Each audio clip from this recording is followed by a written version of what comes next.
2.5 lambda, और S2 से कितना लंबा रास्ता है 1.5 लैम्डा, तो पाथ डिफरेंस निकालेंगे तो कितना आएगा लैम्डा, और अगर पाथ डिफरेंस डेल्टा x बराबर n लैम्डा आता है तो फिर उस बिंदु पर क्या बनता है मैक्सिमा।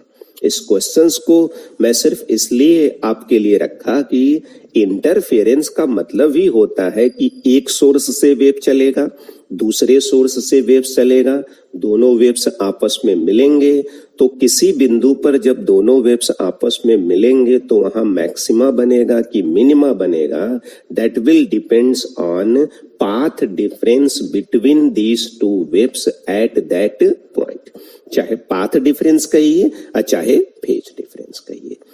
तो एक मैंने पाथ डिफरेंस पे आपके सामने क्वेश्चंस रख दिया। आई होप सो आपको बात समझ में आई होगी, फीलिंग्स आई होगी कि भाई ठीक है कैसे मैक्सिमा कैसे मिनिमा। तो हम कहते हैं सर किस बिंदु पे मैक्सिमा, इस बिंदु पर कौन कौन से वेव्स मिल रहे हैं S1 और S2 से, तो डिपेंड करेगा उनके बीच के पाथ डिफरेंस पे, राइट।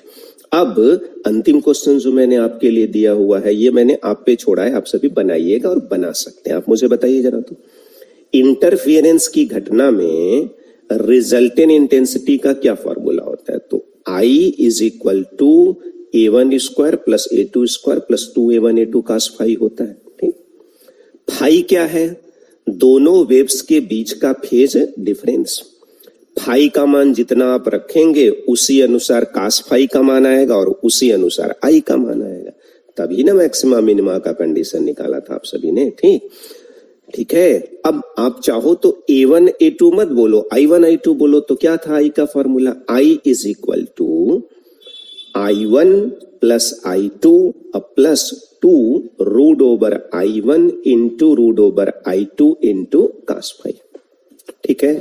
तो अब हमसे ऐसे प्रश्न किया जा सकता है कि भाई दो वेव्स हैं किसी बिंदु पर मिल रहे हैं, यदि उनके बीच का फेज डिफरेंस अर्थात फाई का मान बता देगा तो पूछेगा I का मान बता दीजिए, रिजल्ट इंटेंसिटी का मान बता दीजिए। यही प्रश्न मैंने आपको क्वेश्चन 4 में करने के लिए दिया था, करिएगा और देखिएगा कि आप शायद सही आंसर निकाल पा रहे हैं कि नहीं। सुनिए question, two sources of intensity I and 4I, तो बताओ तो I1 का वैल्यू कितना हो गया I, और I2 की वैल्यू कितनी हो गई 4I, यही ना मतलब हुआ। I1 दिया है, I2 दिया है, A1 A2 अब की बार नहीं दिया।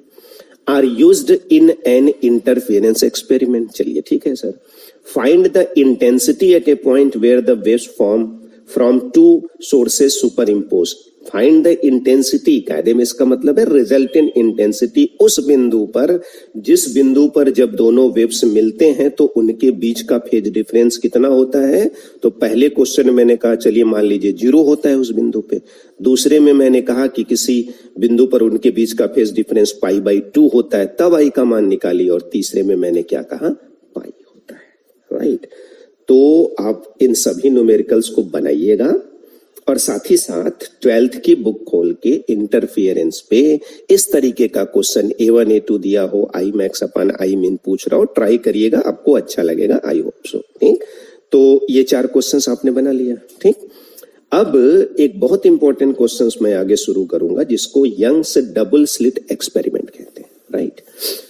मैं हमेशा ये कोशिश करता हूं कि जितने भी स्टूडेंट्स जुड़े हुए हैं सभी को मेरी बात समझ में आ जाए, इसलिए भी हम लोग मिक्स लैंग्वेज में बात करते हैं, वो अच्छा है।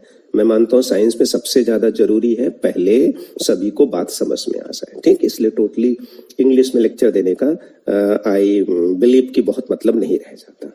हाँ, ये बात जरूर है, मैं जैसा पहले भी आपसे कहता रहता हूँ कि आगे जब भी आप जाओगे तो साइंस में जितनी चीजें अवेलेबल मिलेगी वो इंग्लिश में होगा, इसलिए आपको धीरे धीरे इंग्लिश लैंग्वेज को ही प्रेफरेंस देना चाहिए। एनीवे, अब मैं ये कह रहा था कि आप कहते हैं कि सर 2 वेव्स है ना, वो आपस में मिलेंगे तो तभी इंटरफियरेंस होगा जबकि कोहेरेंट होंगे, राइट। अब कोहेरेंट के लिए फ्रीक्वेंसी सेम होना चाहिए और साथ ही साथ उन दोनों के बीच का फेज डिफरेंस कांस्टेंट होना चाहिए। तो पहले एक बात जान लो, कभी भी 2 अलग अलग सोर्स कोहेरेंट नहीं हो सकते, है ना। लेजर एक एग्जांपल है कि अगर आप एक बेहतर लेजर लेके चले अलग अलग तो वो हो सकता है, वो भी बहुत कंट्रोल्ड वे में, ठीक है, क्योंकि वजह क्या होती है कि लाइट कैसे निकलता है, इलेक्ट्रॉन या एटम एक्साइटेड स्टेट में जाता है और फिर लोअर स्टेट में आता है, तब उसमें से पल्स के रूप में लाइट निकलता है। इन्हीं सब कारणों से अगर आप दो अलग अलग सोर्स लेंगे तो वो कोहेरेंट होगा ही नहीं, और जब कोहेरेंट नहीं होगा तो वो आपस में मिलेगा तो आपको इंटरफेरेंस दिखेगा ही नहीं, मतलब इंटरफेरेंस होगा ही नहीं। इसीलिए इंटरफेरेंस देखने के लिए सबसे पहले आपको ये सोचना पड़ेगा कि कैसे कोहेरेंट सोर्स बने, राइट। तो वो मैंने आपके अंतिम 4 लाइन में लिखा हुआ है कि for interference between two waves the phase difference between them remains constant, that is wave should be coherent. Coherent अभी हम लोग डिटेल में फिर पढ़ेंगे एक बार। इसीलिए ये जो इंटरफेरेंस के जितने भी क्वेश्चंस आगे आते हैं, जितने भी टेक्निक्स आते हैं, इनको 2 पार्ट में बांटा जाता है। एक होता है डिवीजन ऑफ वेव फ्रंट, जानते रहिए, मेरी भी मजबूरी है कि बहुत ज्यादा अगर मैं आपको एक्सप्लेन करता हूं तो मुझे लगता है कि नहीं वो बच्चों को शायद बहुत हैवी लगने लगे, बोरिंग लगने लगे। दैट्स व्हाई आई बिलीव कि कुछ इंपॉर्टेंट चीजें मैं सभी के लिए बताता हूं, बाकी आपके इंटरेस्ट पे है, आप पढ़िए और बाद में मुझसे डिस्कस कर सकते हैं, राइट। तो बताइए, दो इंटरफेरेंस का 2 पैटर्न जो आगे चलता है, मतलब कोहेरेंट सोर्स कैसे प्राप्त करते हैं, उसका जो थ्योरी है वो 2 तरीके से होता है। एक होता है डिवीजन ऑफ वेव फ्रंट करके और दूसरा होता है डिवीजन ऑफ एम्पलीट्यूड, राइट। तो नेक्स्ट टर्म पे मैं आपसे मोस्ट इंपॉर्टेंट क्वेश्चन डिस्कस करूंगा, यंग्स डबल स्लिट एक्सपेरिमेंट, ठीक है।